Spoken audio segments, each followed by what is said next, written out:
안녕하세요. 매일 묵상. 오늘은 갈라디아서 3장 23절부터 29절 말씀 보도록 하겠습니다. 네, 이제 어제 우리가 봤던 것은 이제 바울이 율법이 왜 존재하는가? 아니, 오직 믿음으로만 구원을 받는 게 사실이라면 왜 하나님께서는 율법을 주셨는가?라는 질문에 대해서 율법이 우리의 죄를 깨닫게 만들기 때문이다. 이렇게 이야기를 했죠. 오늘 왜 발음이 세지? 어쨌든 그렇고요. 이제 23절부터는요. 이제 율법의 용도를 또 이야기를 해줍니다. 그래서 우리가 율법에서 벗어나서 복음의 은혜 안에 있는 사람들인데 그럼에도 불구하고 이제 우리는 율법을 또 지켜요. 그러니까 이제 다이내믹이 어떻게 되는지에 대해 좀 볼 거예요. 율법의 용도를 좀 더 봄으로써요. 23절부터 볼게요. 믿음이 오기 전에 우리는 율법 아래에 메인바되고 계시될 믿음의 때까지 갇혔느니라. 그러니까 여기서 갇혔다라는 것은 이런 의미예요. 보세요. 그러니까 이제 율법은 항상 이제 뭘 해라, 뭘 하지 말아라라고 강력하게 요구하기 때문에 우리의 삶을 어느 정도 억제합니다. 그러니까 이제 사실은 뭐 이런 게 있었죠. 뭐 저 같은 경우에는 이제 예전에 굉장히 율법주의적인 교회를 다녔었단 말이에요. 근데 그때 이제 그 율법주의적인 교회에 있을 때 뭐 하지 마라, 뭐 하지 마라 그런 게 너무 많았어요. 예. 그리고 뭐 당구장도 가면 안 되고 옛날에 지금도 기억나요. 당구장 그 갔다가 나와가지고 저기 그 교회 리더 형한테 걸려가지고 혼났던 게 지금도 기억나요. 그래서 이제 억제를 하죠. 그러니까 이게 뭐 정상적인 것도 아니고 좋은 거라고 생각하지도 않습니다. 그럼에도 불구하고 그런 것들이 율법 같은 것들이 이제 강력하게 존재하면은 어떤 유익이 있냐면 이게 이제 궁극적인 유익은 아니에요. 이 아래에 있으면 안 됩니다. 어떤 유익이면 있냐면 그래도 그러다 보니까는 이제 워낙 이렇게 강제를 하니까 타락을 제가 했겠어요, 안 했겠어요? 했죠. 했는데 그 선을 조금 넘어가는 선으로만 타락을 했죠. 예를 들면 술을 막 못 마시게 만드니까 술만 마셨죠. 말이 되나? 술을 워낙 못 마시게 하니까 술만 마셨지 마약까지는 안 가는 거예요. 어떤 건지 이해하실 겁니다. 예. 그래서 이제 이런 식으로 율법은 이제 억제하는 성향이 있습니다. 생각해보세요. 나라에도 국법이 있기 때문에 국법이 이렇게 있으면 죄책감을 건드려가지고 강력한 억제 효과를 발휘하잖아요. 그러니까 사람들이 미워하고 증오할지언정 실제로 살인을 하는 것은 상당히 어려워지죠. 국법이 없으면은 막 조금만 미워버리면 막 더 죽여버리고 막 그랬을 거예요.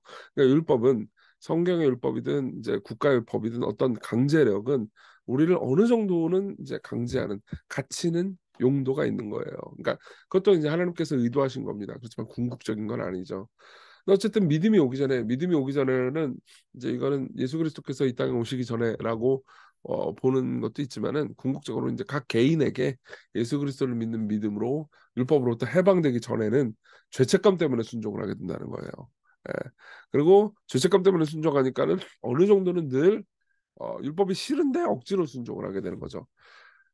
근데 어쨌든 간에 그러다 보면은 내가 율법을 지키지 못하는구나라는 생각으로 내가 죄인임을 깨닫게 되는 동시에 또 이 율법에서 해방돼서 하나님과 진짜 인격적인 관계를 맺고 싶다라는 그리스도가 필요하다라는 이 마음도 생기게 되죠. 그래서 이같이 율법이 우리를 그리스도께로 인도하는 초등교사가 되어 우리로 하여금 믿음으로 말미암아 의롭다함을 얻게 하려합니다.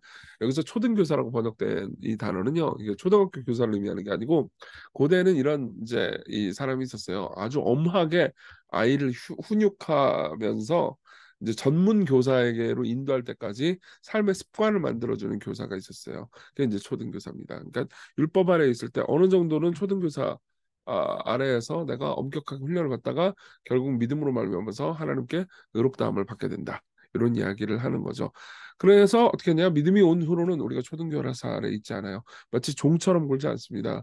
오히려 복음의 은혜 안에서 자유를 누리게 되고 그리고 자유와 기쁨으로 하나님께 순종하게 되는 거죠.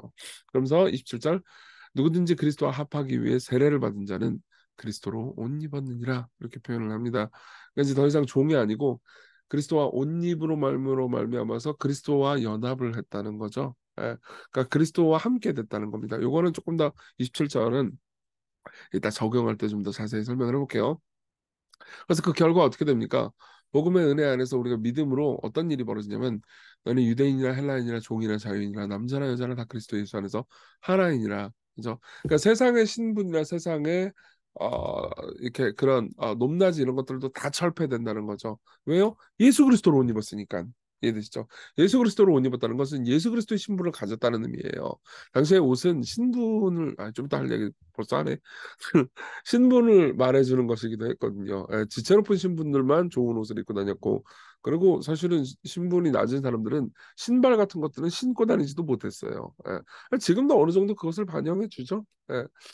그래서 뭐 군대 같은 데 가면은 이제 그 계급 따라서 옷이 다르고 뭐 견장이 다르고 계급표가 다르고 막 그런단 말이에요. 그러니까 그런 것들을 연상하면 되실 것 같습니다.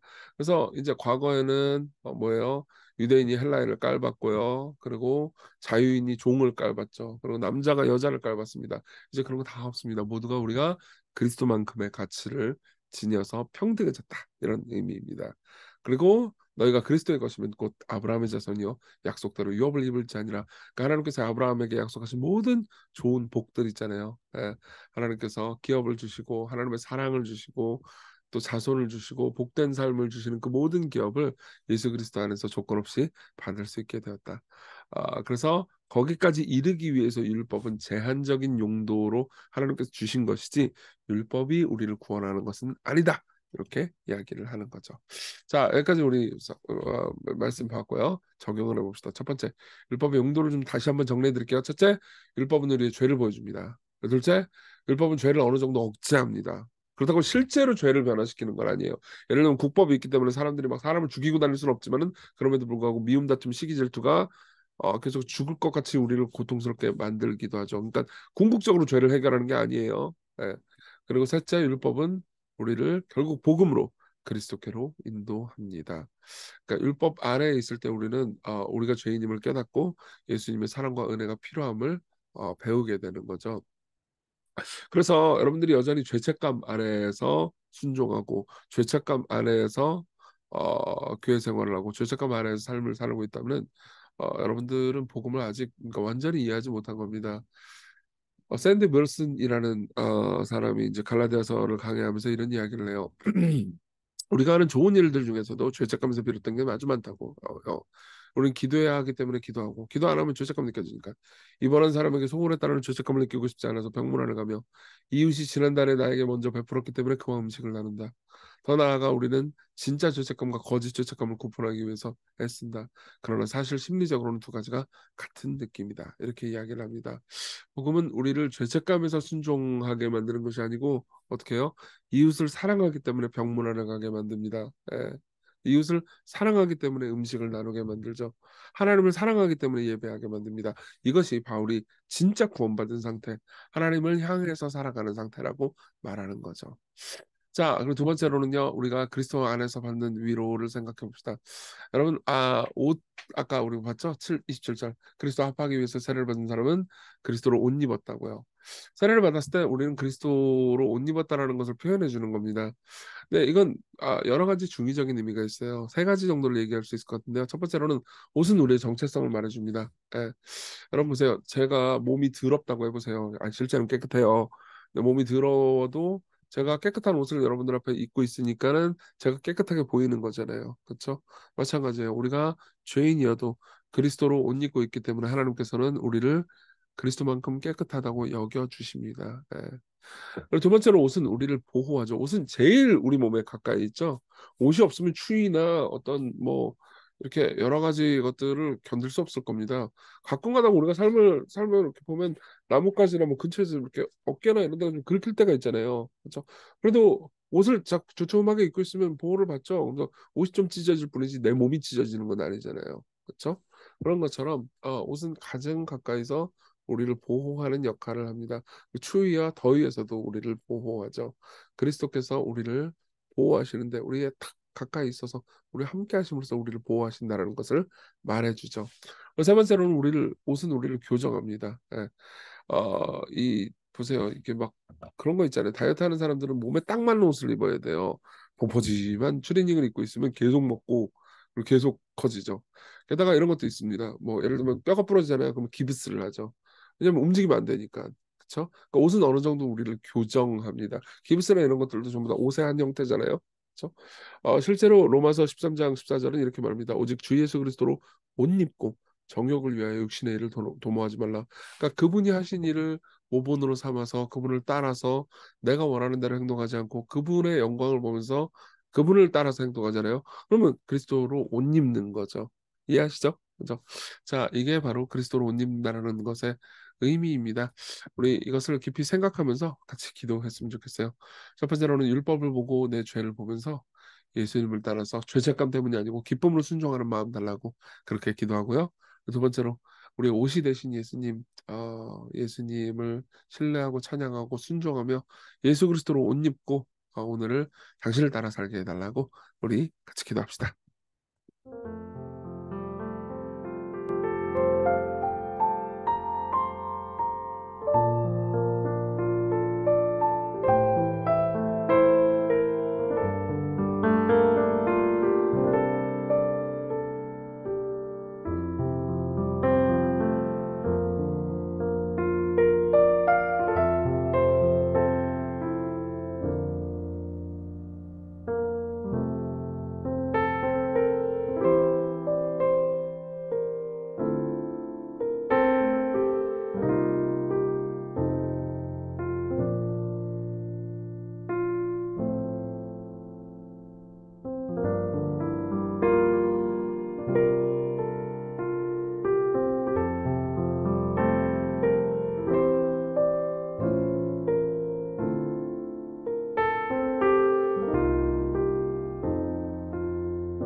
기도하겠습니다. 은혜로우신 주님, 우리가 말씀 앞에 설 수 있게 해 주옵소서.